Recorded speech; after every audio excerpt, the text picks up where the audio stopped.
मित्रों, आप सभी विगत कई दिनों से भ्रष्टाचार में आकंठ डूबे हुए तमाम उन दलों का हाहाकार सुन रहे होंगे जिनमें से शायद कोई भी दल ये ना बता पाए कि 2014 से पहले भी उनके खिलाफ कोई भ्रष्टाचार का केस नहीं था।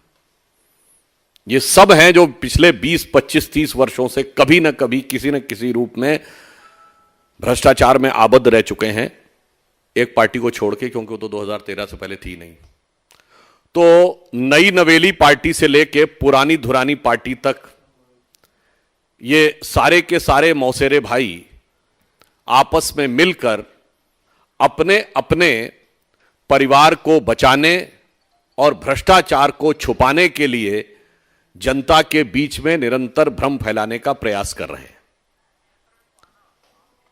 विगत कई महीनों से कभी किसी मुद्दे का सहारा लेकर, कभी किसी मुद्दे का सहारा लेकर वो ऐसा शोर शराबा बनाना चाहते हैं जिसमें सच को या तो दबाया जा सके या झुठलाया जा सके।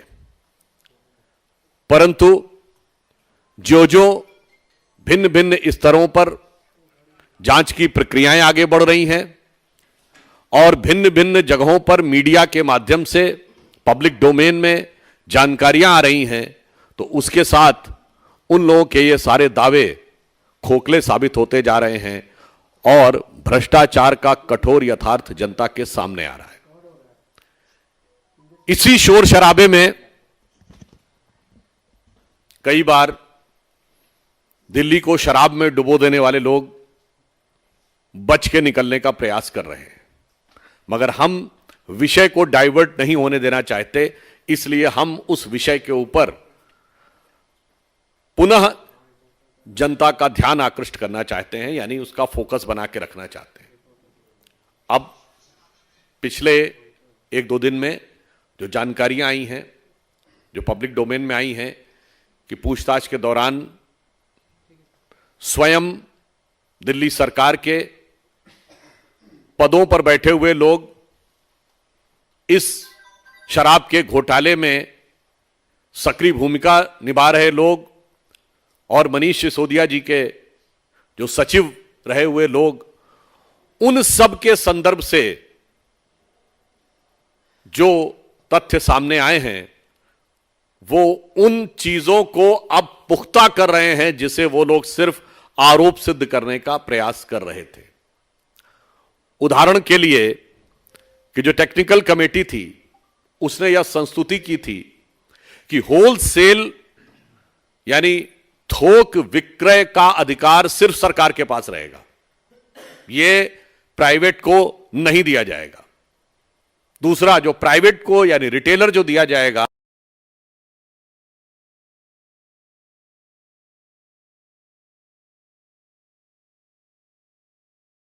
था तो वो प्रकारांतर से सरकार के ही राजस्व में बढ़ना था, परंतु ये तीनों निर्णय बदल दिए गए बगैर किसी वैधानिक प्रक्रिया के।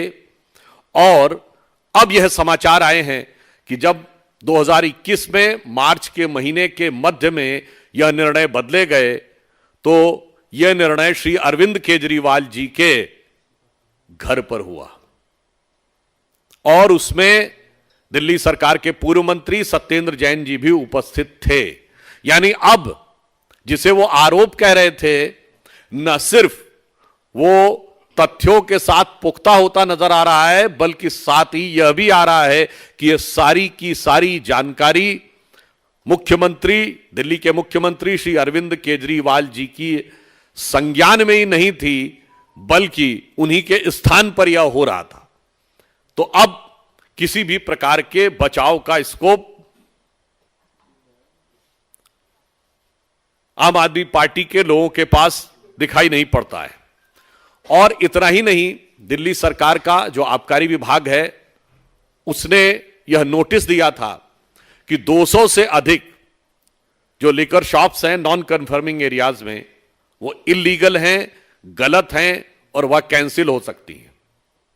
परंतु इसके बावजूद नियम कानून को ताक में रखकर वह दोबारा से वो फिर भी अलॉट कर दी गई और यह निर्णय भी उनके सर्वोच्च नेता के संज्ञान से हुआ। तो अब जिसे वो अपनी कट्टरता कहने का प्रयास कर रहे थे, अब मुझे लगता है इस कट्टरता को जितना भी वो कहने का प्रयास करते रहें, अब सच उनके क्रमशः दांत खट्टे करता हुआ दिखाई पड़ रहा है। और इतना ही नहीं, जो इस विषय में एक मुख्य आरोपी हैं, उसने आम आदमी पार्टी के राज्यसभा में सांसद महोदय संजय सिंह जी के रेफरेंस देते हुए यह कहा है कि उन्होंने भी उनसे बुलाकर कहा और चुनाव के लिए वांछित धन की व्यवस्था करने का आग्रह किया, और इसके बदले में उन्होंने कुछ शर्त रखी कि अगर यह नीतिगत निर्णय में परिवर्तन हो जाए तो यह व्यवस्था हो जाएगी। और अब वह तथ्य प्रकाश में आ रहे हैं कि वो परिवर्तन हो भी गया। देन यानी जो नीतिगत परिवर्तन की अपेक्षा थी वो हो भी गया, तो यह पुनः दिखाई पड़ रहा है कि अब किसी एक नेता की बात नहीं है, किसी एक मंत्री की बात नहीं है जिससे पिंड छुड़ा लेंगे। मुझे लग रहा है कि जो अपने को कट्टर ईमानदार कहते थे वो तो अब झूठों के सरदार नजर आ रहे हैं। अब स्थिति यह है, वो एक सूरदास जी की पंक्ति है ना कि एक हो तो समझाइए आके, कूपही में ही भांग पड़ी है। अगर एक व्यक्ति हो तो वैसे होली का सीजन तो निकल चुका है, पर ऐसा प्रतीत होता है कि आम आदमी पार्टी उस कुएं का पानी पी रही है जिसमें पूरे कुएं में भांग पड़ी हुई है। तो इसलिए इन्होंने जिस प्रकार से सच को छुपाने और डाइवर्ट करने का प्रयास किया है, मगर हकीकत में जो तथ्य सामने आ रहे हैं उससे इनका असली चेहरा उजागर होता चला जा रहा है और मुखौटा उतरता चला जा रहा है। और मुझे ऐसा लगता है कि 10 वर्ष के इतने कम अंतराल में पूरे भारत की राजनीति में किसी भी राजनीतिक दल के चाल, चिंतन, चेहरे, चरित्र में इतना बड़ा बदलाव नहीं आया होगा या इतना बड़ा अधःपतन नहीं दिखाई पड़ा होगा जितना अपने को नई राजनीति के स्वयंभूत घोषक बनकर, यानी self proclaimed one and only champions of new politics बनकर जो पार्टी आई थी, उसने जितनी नए नए प्रकार के रंग रूप बदलते हुए अपने मूल्यों में परिवर्तन दिखाया है, ऐसा भारत की राजनीति में कभी देखने को नहीं मिला। तो अंत में हम सिर्फ यह कहना चाहते हैं कि विपक्ष और विपक्षी दल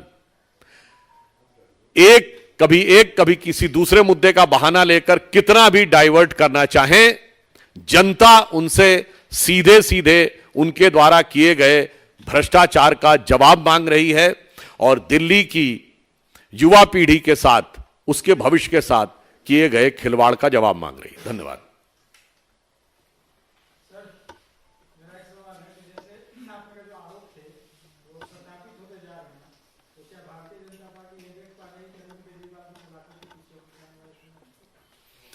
देखिए, आरोप सत्यापित होते जा रहे हैं और उसके अनुसार जो भी विधि सम्मत कार्रवाई होगी वो व्यवस्था के अनुसार होती चली जाएगी। अब ये तो जिसने जो जो किया है उसे पता होगा कि वो कितना बेदाग होके निकलेगा या कितना दागदार होके फंसेगा।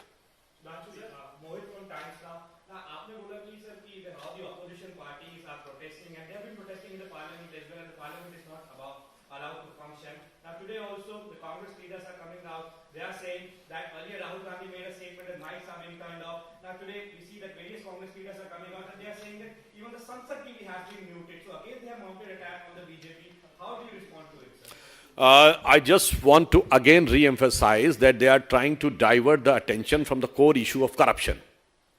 I want an answer. Can any of the political party claim that they were having no charges of corruption before 2014? Whether it is the case with the Samajwadi Party? No. BSP? No. DMK? No. All were facing charges since 2 decades. RJD from 1997, Lalu Prasad Yadav ji has gone jail. And not only this, Congress party. When was the first this National Herald case registered? October 2013. When so many cases of charges. Forget about this. UPA 1, UPA 2 regime, CWG, 2G and others. Sri P.V. Narasimha Rao became the first Prime Minister who has to stand in the court for trial on the charges of corruption. Sri Rajiv Gandhi ji, late Sri Rajiv Gandhi ji was the first Prime Minister who was directly indicted, his name directly indicted in the matter of corruption. And they are talking about putting a blame on Bharatiya Janata Party and others. I think these are the parties which are having a characteristic tendency for corruption. They have institutionalized corruption, and now they are facing the true investigation, and that's why they are trying to divert investigation or intimidate the agencies. Sir आपने बताया केजरीवाल घर पे meeting हुई थी, सत्येंद्र जैन की, तो थोड़ा बताइए किस मुद्दे को लेकर मीटिंग हुई थी, क्या बात हुई? हमने नहीं बताया है, ये तो अब लोगों की जानकारी में आया है, ये पब्लिक डोमेन में है कि जब नीतिगत निर्णय जो टेक्निकल कमेटी ने तय किए थे, उन टेक्निकली उन्हीं पॉइंट्स को फॉलो करके निर्णय होना चाहिए था, वो न करके उसको बदलने का जो निर्णय हुआ वो उनके घर पर हुआ। इसका अर्थ यह हुआ या तो वो इस विषय को दिखा दें कि सरकार के द्वारा प्रदत्त किस अधिकार का प्रयोग करते हुए उन्होंने नियम या कानून के किस क्लॉज के तहत यह निर्णय बदल दिया। अगर उनके अधिकार में था, यदि नियमानुसार प्रक्रिया पूरी नहीं की और फिर बदल दिया, फिर तो उनका सारा का सारा दावा धराशायी हो जाएगा।